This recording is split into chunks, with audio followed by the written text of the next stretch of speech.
Good evening, my fellow lovers of love. Thank you for joining us on yet another excursion down the stream of consciousness towards the river of tranquility and on towards a lake of love.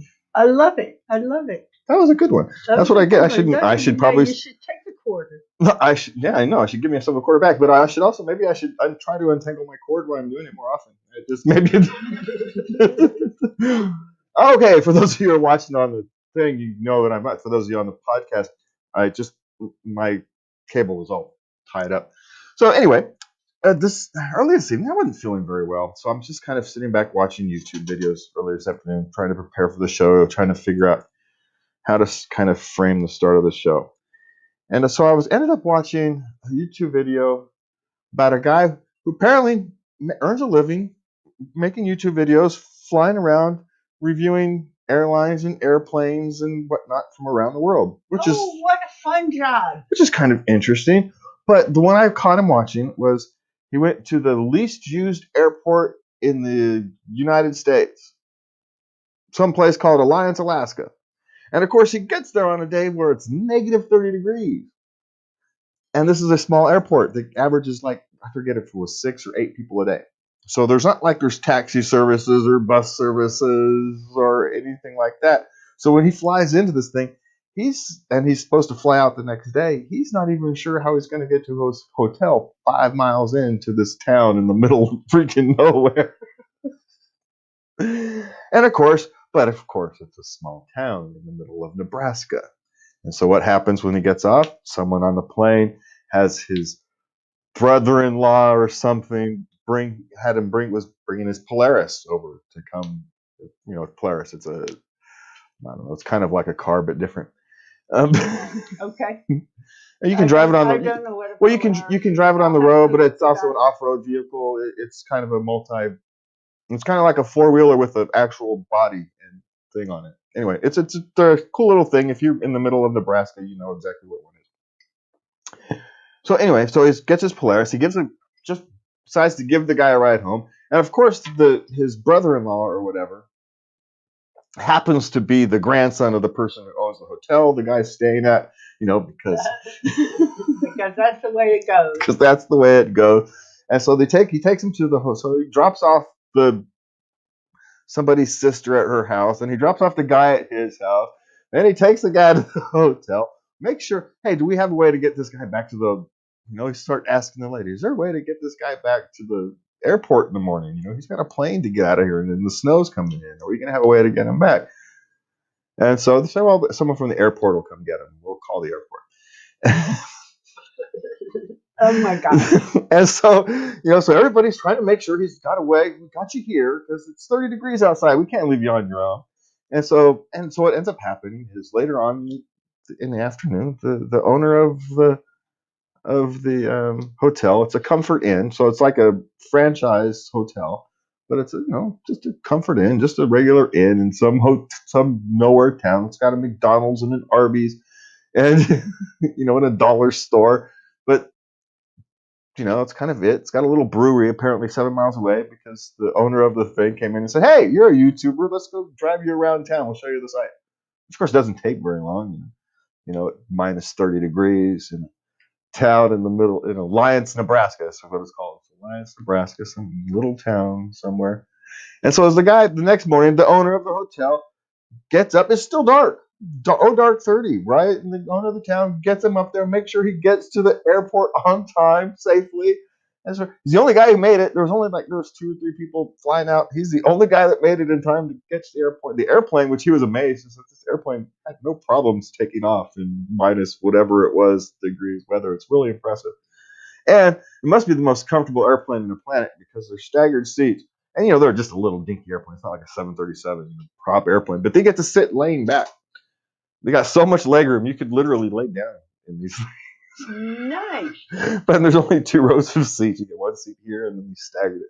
Anyway, so it's this little dinky plane, but he says he's always going to remember this town. This is this guy from Britain. He says he's always going to remember this town because from the minute he stepped out, he says it was like family. They treated him like family. They made sure he was safe. They made sure he was. No one. He said, I didn't know how I was getting to my hotel. And yet that was, this family, essentially, this little town took care of him, brought him into their Yeah. hearts, into their families. Yeah. He went out, they found he hung out, had some beers at the brewery, 7 miles outside of town the other way. But this little town took him in. And it got me thinking, we focus so much on the negative aspects of life. And it makes sense because we are, as human beings, we're programmed to look for dangers. We're prey. We are predators, but we're also prey. And so we are always looking for dangers and opportunities. It's kind of the human condition. Even though in the modern world, we actually don't have to do that. But we are programmed that way. Hundreds of thousands of years of evolution programmed us that way, served us well. But, at times, we have to remember to step back and look at the reality of life. And the reality is, what happened to that man in this little town in nowhere, Nebraska? Little town, Alliance, Nebraska. Let's not call it nowhere. It's a someplace. Clearly, it spoke to this man's heart. So, Alliance, Nebraska. But it's everywhere. It happens everywhere all day. But we don't perceive it. I don't want to say we ignore it because that's not true. It's not that we ignore it. We're not that heartless. It's just we're so busy looking everywhere else. We're so worried about what's around the corner. The shoe might drop. All the daily stresses of life. So it's completely understandable. But, making sure we add that perspective in there. Take the time to make sure poets, philosophers have always spoken about taking the time to stop and smell the roses. That's what they mean. It's not a literal rose. It's enjoy the life around you.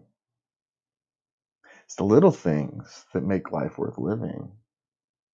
Sure, vacations are fun.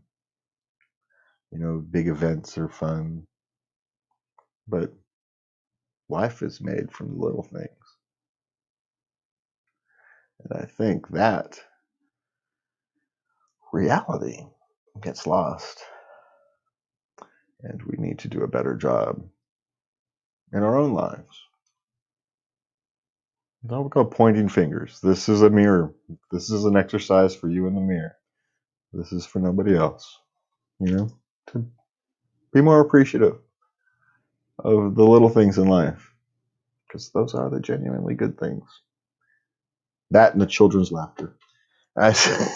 Every time I get to hear a toddler laugh, brings a smile to my face. So Yes, we have a grandson in the house. He's got a great laugh. All children have great laughs. So and it's you're a grandpapa, and so you hear your grandson laugh, and you think, that's the greatest laugh in the world. But the sound of a child laughing, regardless of the individual laugh, unless it's one of those screechy laughs. But even then, if the child's actually having a good time, it's hard to be cranky at it. Even though, apparently, sadly to say, get some reality. Apparently in England somewhere, I read a story, and this is kind of where this lady got the police called on her because she had her children were playing too loud. Playing too loud? Yes, and the people didn't like it, and so they called the police. And over there, of course, they called the police saying that they had 15 people at a party when in the UK they're only allowed to have 6. Of course, they didn't. They only had 6, but they didn't care. It wasn't the point. Their neighbor doesn't like children. Oh, the noise of children. Well, she got triplets. Triplets are going to make noise, man. You're going to be noisy. Children are members of our society. Yeah. They have rights. And do you really want to live in a world where you tell children to not play, to not be happy? And you've been they're in England. Their children had been essentially locked into nothing but their own garden, their own backyard. They call it a garden, their own backyard for a year. What else are they supposed to do? But it's hard to say. You know, I think this last year has been hard on everybody. And if you're an older couple and you're used to being quiet, and then you get a house with 3 young children, move in next to you, I suppose how the change can be difficult. Yes. But, That's true. That's true. It takes some adjusting. Yeah. I mean, you're not used to the laughing and the screaming. Because you know how, young kids laughing and screaming. And the crying and the, Yeah, and screaming and laughing the sounds can border very closely. I raised 5 kids. Trust me. Are you guys screaming or laughing? It's hard to tell sometimes. It's hard to tell, yeah. Yeah, it's hard to tell sometimes. So, but, still, I like to think that Alliance, Nebraska is more common than Cranky Karen. We just notice Cranky Karen because she's like the sore thumb. You notice the sore thumb, you don't pay attention to the 9 other ones that work, 9 other fingers that are working right. You pay attention to one that's sore. Of course, you don't pay attention to the ones that work right because they're working. There's nothing to pay attention to. But, you should think about them more often. If you're like me, better take care of my feet. So, you had some stuff we want to talk about today. You want to talk about bipolar again because we know that that's your kind of your area in our mental health. And we talk about anxiety and things a lot around here. So let's dig in. We had, what was it, 4 myths that the health experts wanted to. Hey, what happened to it? What happened to it? It just changed on me. It changed on me too. God, this website that you chose on this. Hold on, we apologize for this, but this website is being weird. You're gonna have to go back and re-click it, I think. All right. 4 myths about bipolar disorder. Bipolar disorder means having mood swings. Well, that's a manifestation of bipolar disorder. That's one of the symptoms, yes, but it is not what it means. It's not. It doesn't define it. No. No, and you can actually have bipolar without having the mood swings. I mean, there's the most common symptom, but you can actually have bipolar disorder without having the mood swings, or at least the noticeable mood swings. Well, I know with medication, it's controlled with me. Thank goodness, I respond very well to medication. My mood swings would normally run like every 6 weeks. I would go through a depressed period. I normally do, but I'm able to manage it. So it's not like within a day up and down and up and down. It's not like that. No, well, it can be. It can be when I wasn't medicated. I did. Oh my gosh, yes. Yeah. Well, I think the point is that the manifestations of it, the way it manifests itself. I keep losing that page. Okay. The manifestation of itself is different based upon personalities and traumas and all the various things that go into how these things manifest themselves. So, every myth has to be brought in with a grain of salt. Let's see if I can do this. Okay, mood shifts are myth. The mood shifts are rapid and constant.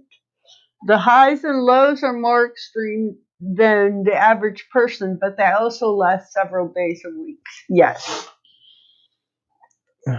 Well, again, it's one of those. They do for me. Well, They do for me. Now, for other people, I've seen rapid cycling and I've experienced it myself. It's hard. It's real tough. Yeah, It's exhausting. which I think is what the point is. You want, like many people, you won't see them flip flop. It just changed on me. So you better beware because it's the website is flopping. Again, we talk about how it manifests. It manifests itself differently for all kinds of people. So beware of these manifestations. It's when you talk about stop sharing.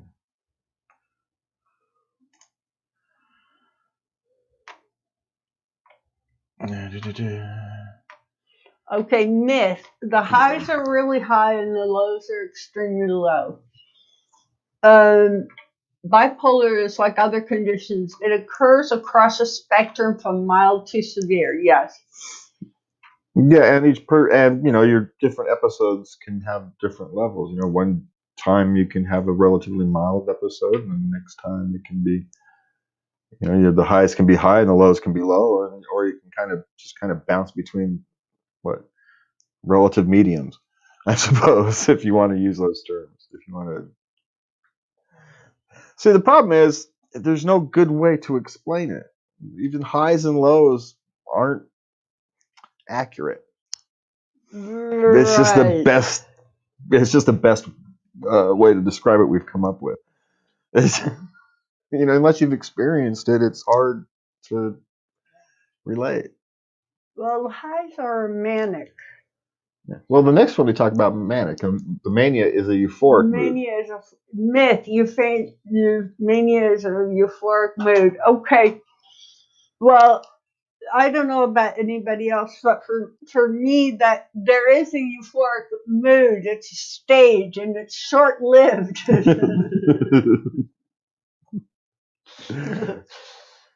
And a lot of people I've heard they don't want to take their meds because they miss the mania. And I miss the manics too. I get a lot done. I feel very productive. I'm energetic. What you miss is the energy. I miss the energy. Yes. Yes, it's the energy, because when you on the other side you sap so much of energy that you miss. I can understand you missing the energy. But that doesn't last. That's just a stage. Then the real for me, because this is a downward spiral. And then the mania hits in. Racing thoughts, talking fast, loss of appetite, reduced need for sleep, taking on too many tasks at once, risky behavior for some people. I used to do risky behavior, but not anymore. A sense of importance and power. That, in my very worst, yes.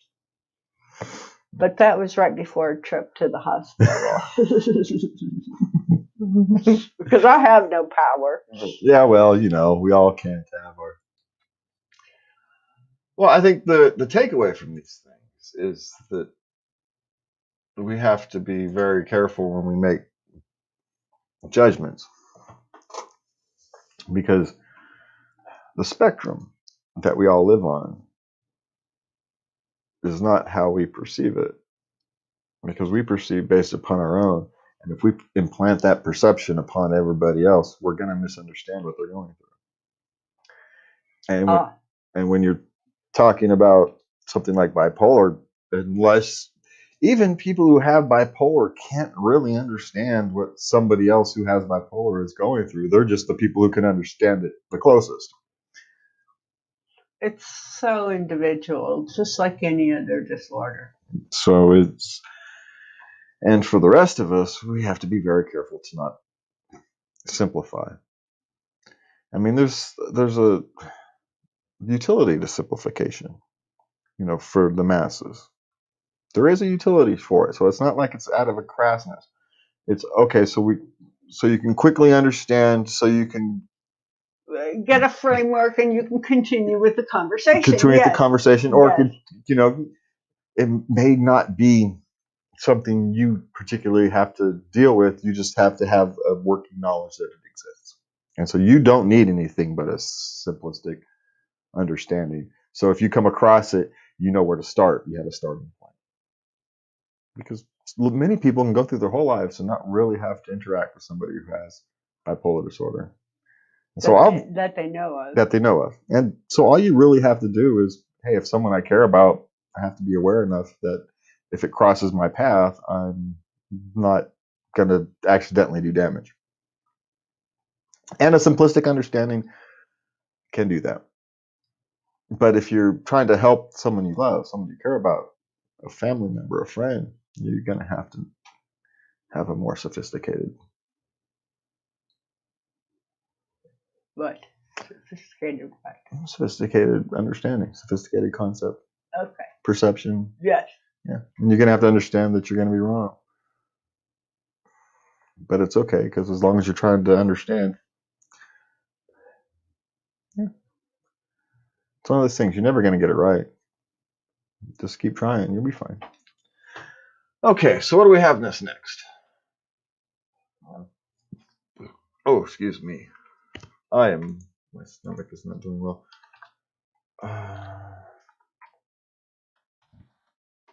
What do you have next one?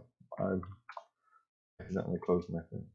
5 things not to say to your dog. 5 things not to say to your dog. Yes. For all the we don't. Okay, so I don't think we acknowledge fur parents. We don't think we acknowledge our fur parent. Okay. Enough. All right. So this is catering to the dog. The dog crowd, the dog, yes, and their fur babies. So, are we going to be sure about this? Because I'm already seeing a problem with the very first one. But okay, go. Okay, you're not supposed to say no to your dog because it's too vague. What do you mean it's too vague? There's nothing vague about no. So if a dog, they give an example. A dog is quietly chewing a shoe. No could refer to the lack of barking, the chewing, or the spot your dog is sitting. It's impossible for your dog to distinguish which one you mean. Has this person never raised a dog? The dog knows. More importantly, the word no doesn't tell your dog what you want her to do instead. It's a dog. It's not going to understand a complete sentence. You know why? Well, you have to show it. It's a dog. You have to know and move it. Well, yes, and take away the shoe. Yes, and after you've done that a few times, then it dang well knows that it's not supposed to take messing with the shoe, and then saying no does a perfectly good job of expressing your meaning. Dogs aren't dumb; they're simple. They need short, clear commands. You can't confuse them trying to tell a dog a Okay, so you disagree with that one? Yes. Now, yelling. The next one. Okay, number 2 is yelling. Shouting or yelling at your dog to fill them with fear of you, their environment, of certain behaviors, and even lead to reactive behavior. Yes, they're gonna interpret. It's unclear how they're going to interpret it. They could interpret it as dangers approaching or fear. Yeah. So actually, you want to reserve yelling until there's something actually dangerous. So it's an actual symbol of something of danger. Yeah. Or immediate need. Yeah. So you want to avoid yelling. So it actually sends the message you want when you want it. Okay. Yeah. Just like, yelling anywhere else. Okay, number 3, come when it's bad news. Calling your dog to come when it's time for a bath, a trip to death, and any other experience links the command with an unpleasant experience. I kind of disagree with this. I think if you say come, the dog should come. They should obey the command every time. Yeah, well, I think I understand what they're kind of confusing themselves here because on one minute they're saying don't yell at the dog because they don't have the same logic as humans do, and then they're applying human logic to this next thing. Now, in a sense, I can agree. You don't want to continue to trick your dog because then your dog's not going to trust you and your trick's not going to work anymore. So you just want to train your dog to actually come to you when you call them, whether it's good, bad news or not. Right, right, exactly. It's but I'm not a dog trainer, so what do I know? Number 4, down. When your dog let him drop. Drop. Well, yeah, if you Well, you yeah, want to you have to be consistent. yeah, that's just being consistent in your terminology because again, it's a dog and they're not stupid, but they don't speak English. And so you've got to have simple, clear commands. One time a dog trainer who was trained hunting dogs. He told me you give your hunting dog a one syllable name. Duke. Like, something that's a symbol. Bo, Rex, something that's a single syllable. It's because they understand it better. Because you can actually give them the clear command. Rex, get. It's a simple, clear command. The more syllables you add, the less clear the dog will understand it. Ah. Now, that was 20 years ago, so how true that is or not, I don't know. But I heard you're supposed to give a 2-syllable name because your commands are 1 syllable. Sit, down. Buster is your name, 2 syllables. I heard that. well, maybe it's the difference between a hunting dog And a family and dog. a family dog. Yeah, I don't know.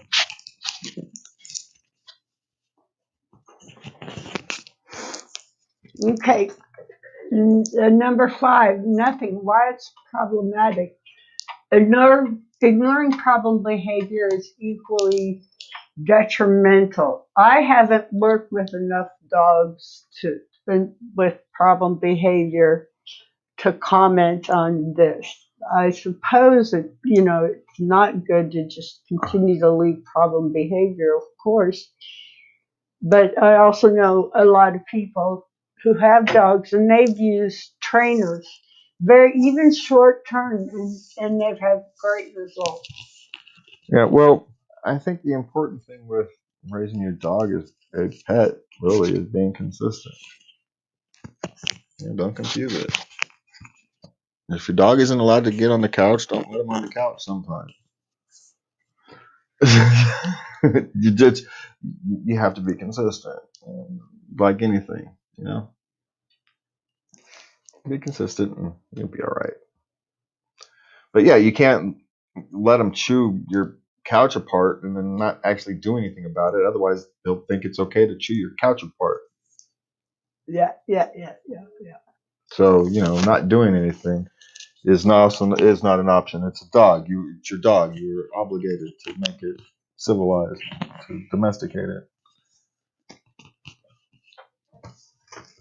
It will be happier. That's what they want.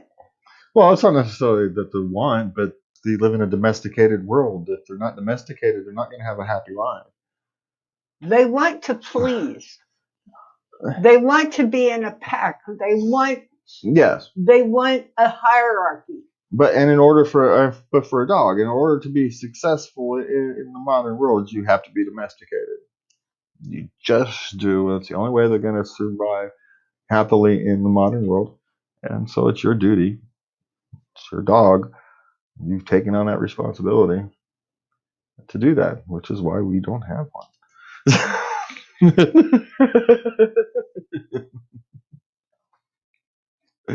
I'm just saying, reason we don't have a dog. That's a lot of work. Because I've raised my kids. I don't need to raise a dog. I just don't. All right. So what else we've got? It's break time. All right. The Lovinator needs a break. We will be back in 5 minutes? We'll take At the 5 minutes. most. Yeah, we'll take a couple minutes break.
All right.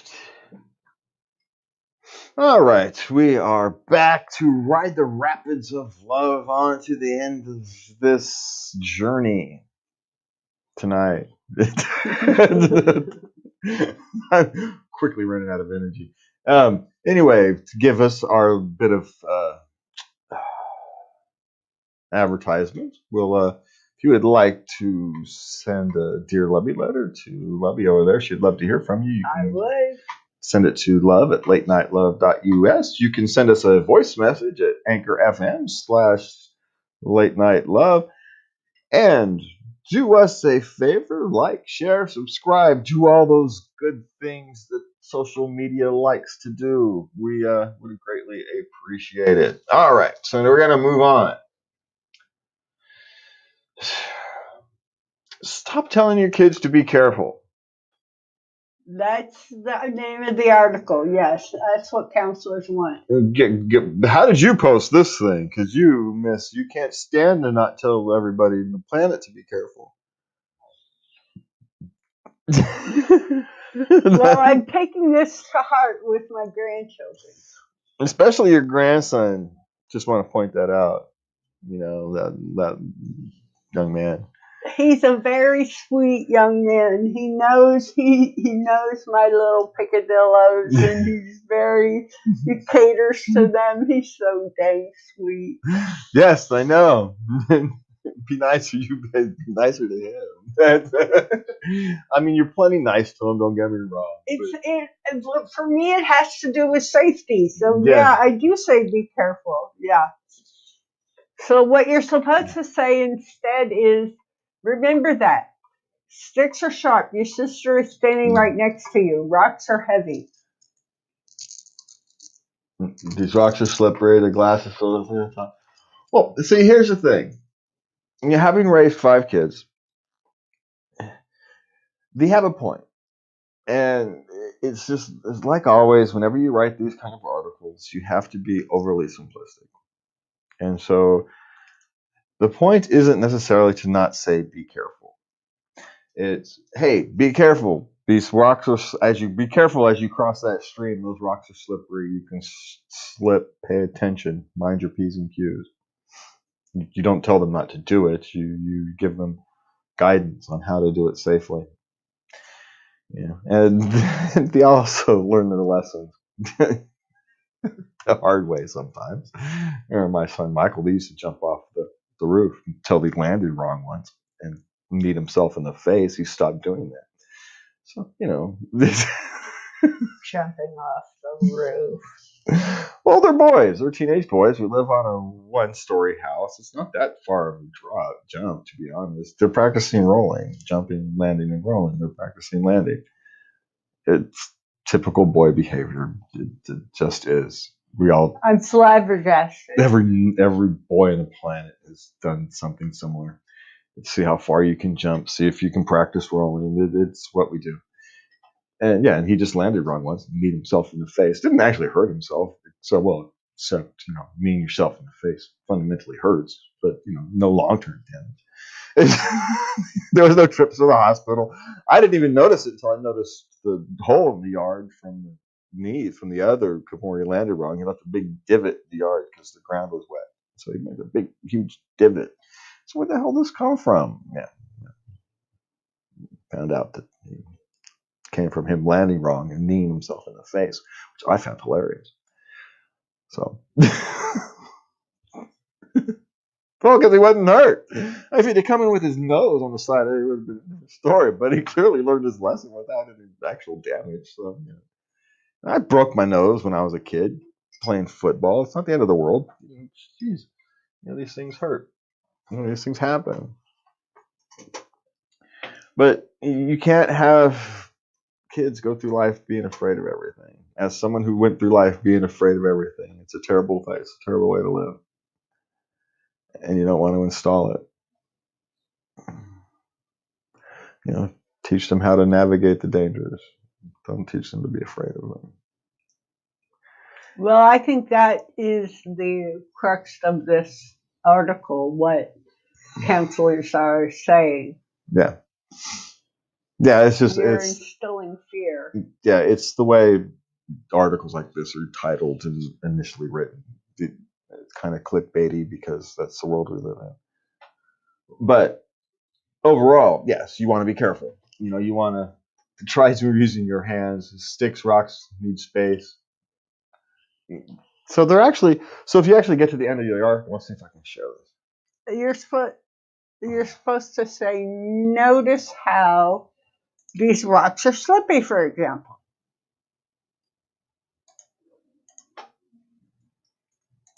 Let's see. Yeah, there we go. So I'm showing the screen. Um, yeah, let's see. There we go.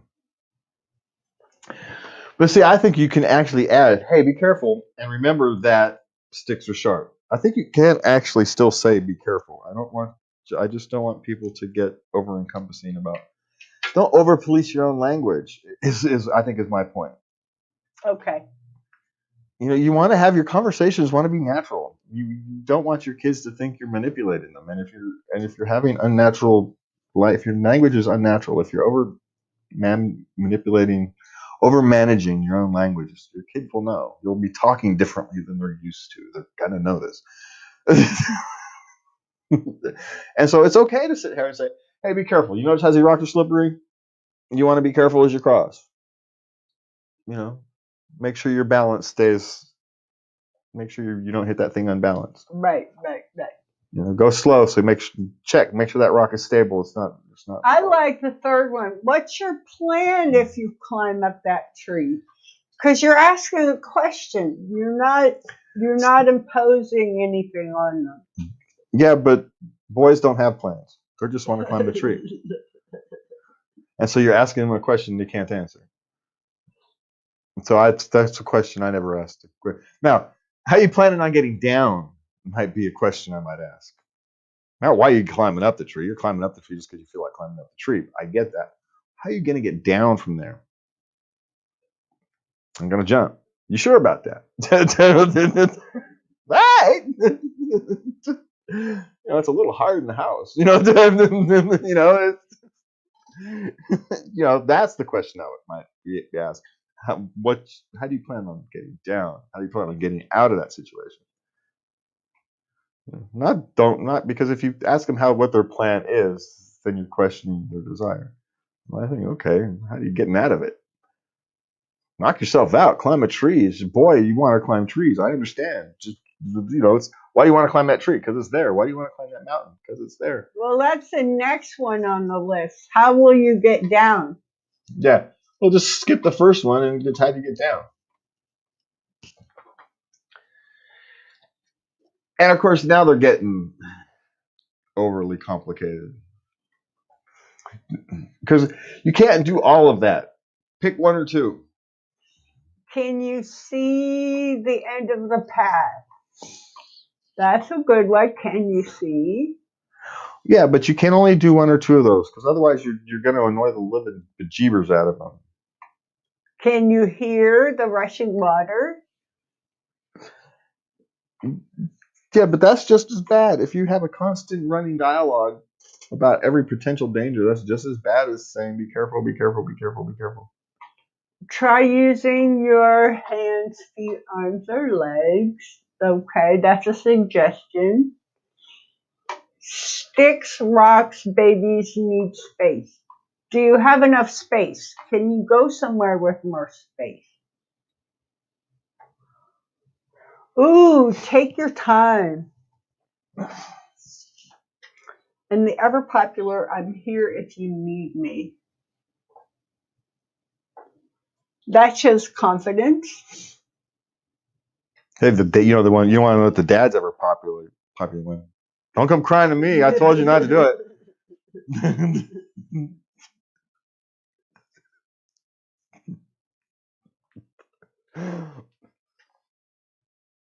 Hey, it sends the message. Be careful because you ain't gonna get no sympathy from me. I'll take you to the hospital, but you ain't gonna get no sympathy from me. It's dad's roles, man. Dads and moms have different roles. We do. And you can both play. You can play either role, but there's different roles. There's the comforting role, and then there's the pushing role. There's both. You need both. Kids need both. They need to be both comforted and supported, but they also need to be pushed.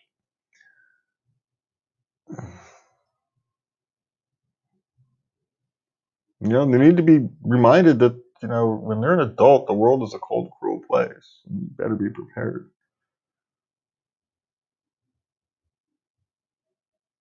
Even if you have everything you need, the world is a cold, cruel place. Your family cares about you. Those that love you care about you.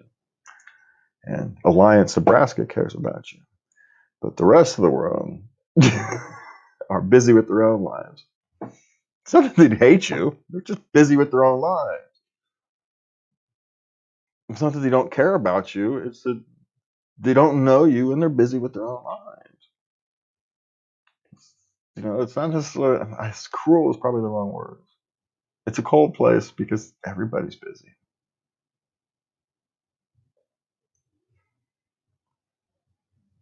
Yeah, when you do scratch underneath into everybody's individual lives, the world is one. But when you're by yourself, on your own, yeah, in between those, it's a cold place.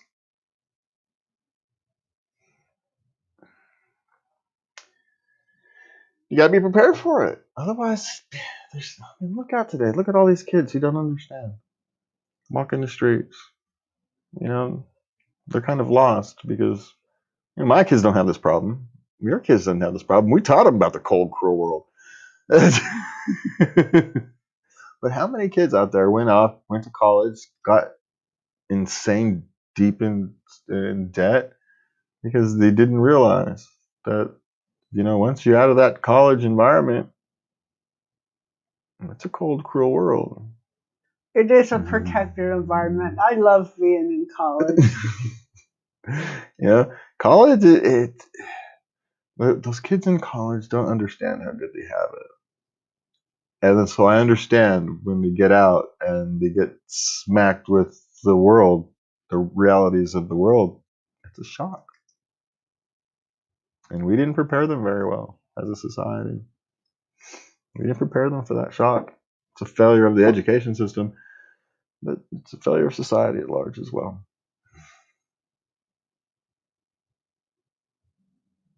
It's a failure of us as parents and friends and neighbors. But be too hard on ourselves. We're all busy. We all got our own lives to live. It's hard to know how that stuff plays out over time. All right, what's next, love?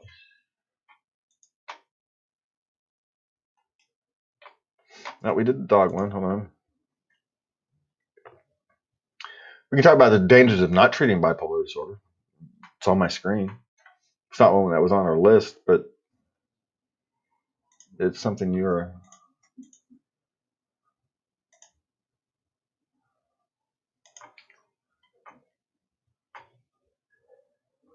So what you got? What to say when someone is dealing with hard times?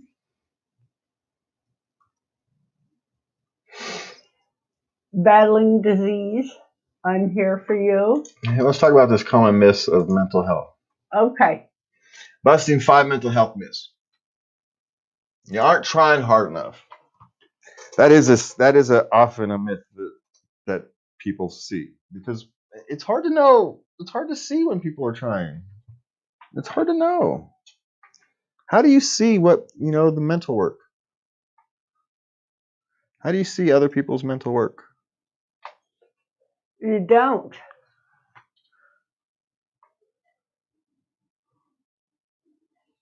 Are you on the right page over there? No. It's on the thing. I click on it and I come up with what is bipolar disorder. The one's for the mighty. It's the second one on the mighty. What is bipolar disorder? What psychiatrists want you to know? You're not clicking the right link. Yes, I am. That one. This one? Yeah. My bad.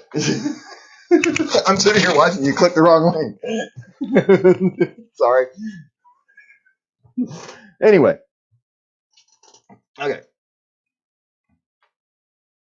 Where are you? We're right at the start. Death of a family member?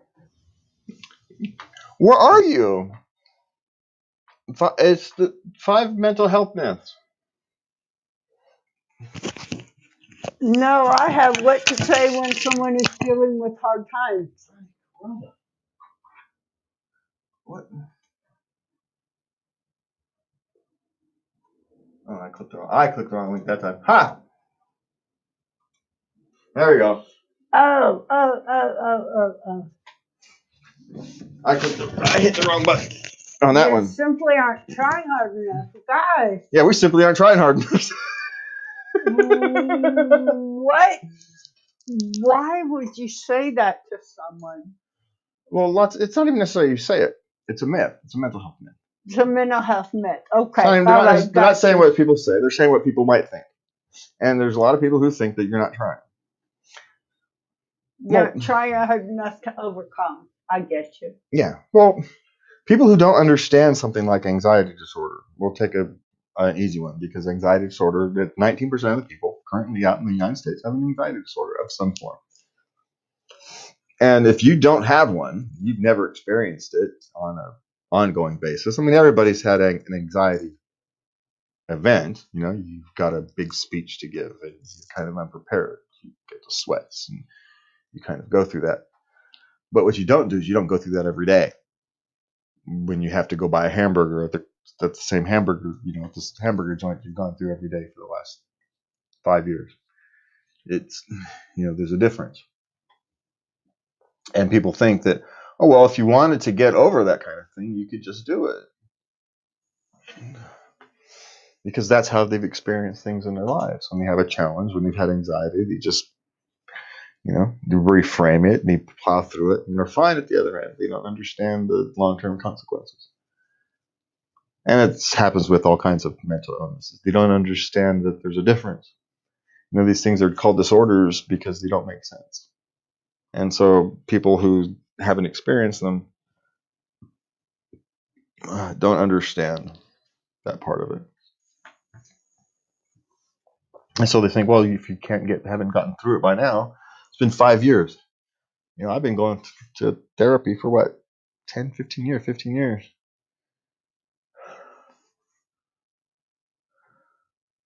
And what, you haven't got over it yet? I'm never going to get over it. It's not possible. I can learn to cope.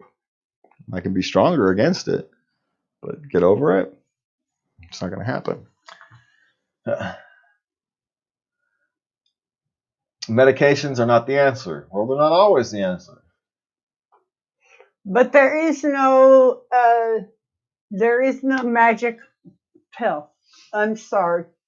No. There is no magic pill. I wish there was. But there is no magic pill. But there is something that there are medications that help. Yeah, they can be part of the answer. They are a tool in the toolbox. Yes. They're part of the answer. And for some severe cases, they may be a required tool. And there, for me, yeah. I don't want to walk around crying all the time. And that's what happens to me. Yeah, so it's not that these things are complicated. The relationship between medication and treatment, and like the only medication I generally take is I use marijuana for anxiety treatment. Slows the head down. That's really what I take it for at this stage. Slows the head down. Sometimes helps me sleep. On occasion we use it for recreation, but not much. Not much. So, we all have our own paths through life. And I use it because I can control the dose per a day basis as I need it, not rather than where I'm forced to take a pill every day, and get the dose right. And if that particular thing works, it's such an aggravating process. So there is that. It is a process. It takes about a year to find the right medication. Yeah. In my experience. Yeah. So but they're life-changing when they work. So. Yeah, they changed my life. So, I don't want to get anybody down on taking the medications. They're life-changing when they work. It's just you find the ones that work for you. And, prayer will make your mental health issues go away. Well, here again, if you have a faith, it is another tool in the toolbox. Well, here's the thing about prayer. Prayer and meditation are very similar. Yes. One can make an argument And that prayer is simply a form of meditation. If I wanted to get crass and not talk about religion and the discourse of God and just talk about the actual structure of how prayer works, it's the same thing as meditation. Okay. Now, spiritually, completely different. I'm not going to compare the two because I have no comparison. I'm not a religious person. I don't have the spiritual things. I can't tell what happens to people spiritually when they go through prayer. But from a technical aspect, it's meditation and prayer are fairly similar. The process is the same. You connect with your inner self. You have that conversation. You get to the true parts of yourself. With prayer, you're doing it to God, and with meditation, you're doing it with yourself, your spirits, the world around you. You know, each individual, unique person has a unique relationship with that. But then again, Well, I do both. My meditation is reaching inward. My prayer is reaching outward. yes, but you reach outward with what? Huh? But you're reaching outward with your inwards. It is both an inside job, yeah. Of course, yes. That's what I mean. It's just technically now. Again, it manifests. I'm not comparing the function internally. I'm just comparing the external because they're clearly a different relationship. People have a relationship with God and a relationship with it's different. I'm not going to compare those two, but I'm talking about the technical. You know how what it does into your mental pathways and all that kind of stuff. How it affects how it affects your spiritual. That's a completely different. How it affects your mental well-being is a completely different thing than I'm talking about. From how to get to that place where you can actually have a good prayer session and a good the process of getting to a good prayer session and the process of getting to a good meditation session are relatively similar. You can look at it on almost any religion. You have a nice little kind of routine that you go through. You center yourself. You clear your mind. It's the same mental pathways.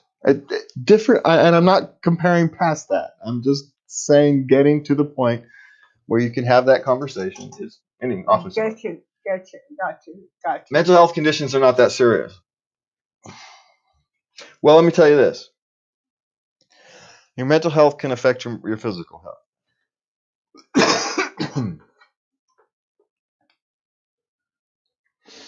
You have a long-term anxiety disorder. You can eat the lining of your stomach, and then you end up with all kinds of health problems. You have an untreated bipolar disorder. You treat it with drugs or alcohol. You end up with liver problems. You have untreated depression. You end up with eating disorders and the diabetes or whatever health problems trail with that. So this notion that mental health conditions aren't that serious. They're deadly serious. Forget the fact that they can lead you to suicide. We'll put that aside for a second. But just the effect on your body, your physical well-being. And then if you're not interpreting the world correctly, what's the effect have on your family, your friends, your communities, your job, the future of society? That's how people end up with suicide. And we've got suicide rates skyrocketing, and people want to think that mental health issues aren't serious. Not serious because they haven't had to deal with them. But they're clearly serious. Yeah. Because they can destroy lives. I mean, a mild case of depression happening at the wrong time can completely destroy a family. And how, is that not serious? Anyway, so We got the next one. All violent people are mentally ill. Mental illness causes violence. It's not actually true. Um, Predators are not mentally ill. They're predators.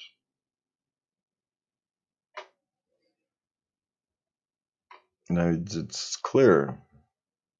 If 20% of the people, 19% of people have an anxiety disorder, if the world was mental illness was a caused violence, the world would be a much more violent place. In reality, it's not. We notice mental illness when it happens in violence because it gives an easy excuse. Oh, they're just mental ill. It's almost why I don't like the term mental illness. I almost think we should divide it between mental illness and emotional illness. Mental health and emotional health.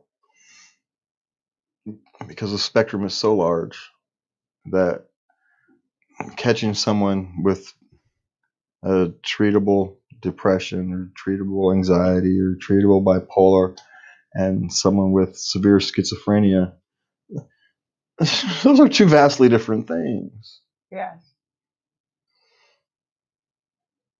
Someone who's dealing with eating disorders because they've had experienced trauma, you could probably label that under emotional health. And then schizophrenia and the more severe mental health issues, call them mental health. But it's so hard to know on how that conversation, will that allow society to ignore the mental health? Well, we'll focus on the emotional health and we'll just continue to sweep the mental health patients under the rug. I don't want to sacrifice them either. So it's not there's no clear answer. I don't know which one's right. But we have to do a better job talking about it, which means we have to talk about it because that's the only way you have a better job talking about it. And we are out of here for tonight. That's all the time we have. Thank you guys for joining us. You can find us at latenightLove.us. You can contact Lubby over there at love@latenightLove. No, at love@latenightLove.us. That is right. You can find me on Twitter at Jazzrack. And please do us a favor, like, share, subscribe, tell your friends, and all that very good stuff that we all like to have. Good night, and remember to love everybody. Good night.